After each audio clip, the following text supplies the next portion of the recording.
Hey guys, it's me again with another Canva tutorial. For this video, I will teach you how to blend two images in Canva. So it's just similar to other blending images or videos that I have teach you. So for example, in here, we have a page, we have a background as well. You can select any kind of background that you want, but now I chose a background of the city. And next is we find your next image. Let's say that we want an image of a person. So let's say we choose this Japanese girl since it's in Japan. Maybe we can remove this. Then here.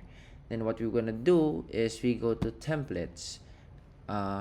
We go to apps. After going to apps, we go to mixture. Mixture is an alternative for Image Blender because Image Blender requires you to have a Canva Pro. But for persons who doesn't have a Canva Pro, I will teach you this free method.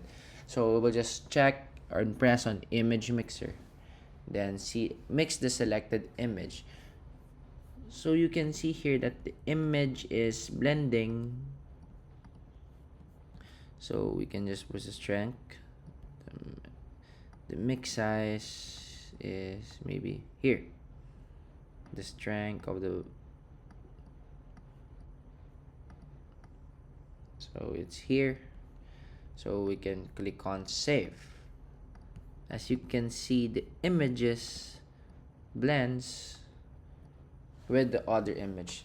So that's how you blend an image on top of another image in Canva. So it would look like something like this. So we can see that this image is perfectly blended with the background of the city in the back. So that's how you blend two images in Canva. Once again, please don't forget to like and subscribe in this YouTube channel. Please don't forget to hit the button, and thanks for watching.